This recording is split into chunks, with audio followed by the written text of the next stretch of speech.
بسم اللہ الرحمن الرحیم۔ السلام علیکم۔ حضرت ابو ہریرہ رضی اللہ عنہ راوی ہیں کہ رسول کریم صلی اللہ علیہ وسلم نے فرمایا، اللہ تعالیٰ قیامت کے روز بندے سے فرمائے گا، اے ابن آدم، میں بیمار ہوا اور تو نے میری عیادت نہیں کی۔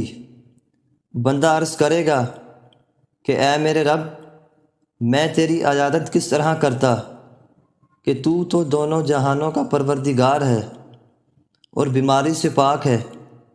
اللہ تعالیٰ فرمائے گا، کیا تجھے معلوم نہیں تھا کہ میرا فلاں بندہ بیمار ہے اور تو نے اس کی عیادت نہیں کی تھی؟ کیا تجھے معلوم نہیں تھا کہ اگر تو اس بیمار بندے کی عیادت کرتا تو مجھے یعنی میری رضا اس کے پاس پاتا؟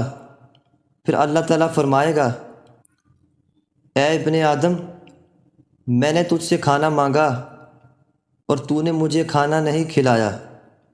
بندہ عرض کرے گا کہ اے میرے رب، میں کھانا کس طرح کھلاتا؟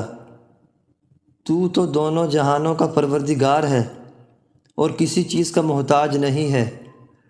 اللہ تعالیٰ فرمائے گا، کیا تجھے یاد نہیں کہ تجھ سے میرے فلاں بندے نے کھانا مانگا تھا اور تو نے اسے کھانا نہیں کھلایا تھا؟ کیا تجھے معلوم نہیں تھا کہ اگر تو اسے کھانا کھلاتا تو اسے یعنی اس کے ثواب کو میرے پاس پاتا؟ پھر اللہ تعالیٰ فرمائے گا، اے ابن آدم، میں نے تجھ سے پانی مانگا تو نے مجھے پانی نہیں پلایا۔ بندہ عرض کرے گا کہ اے میرے پروردگار، میں تجھے پانی کس طرح پلاتا؟ تو دونوں جہانوں کا پروردگار ہے، تجھے نہ پانی کی ضرورت اور نہ کسی اور چیز کی حاجت۔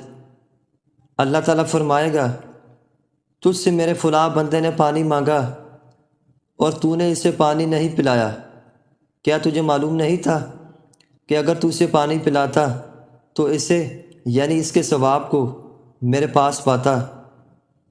اللہ تعالیٰ ہمیں عمل کرنے کی توفیق عطا کرے۔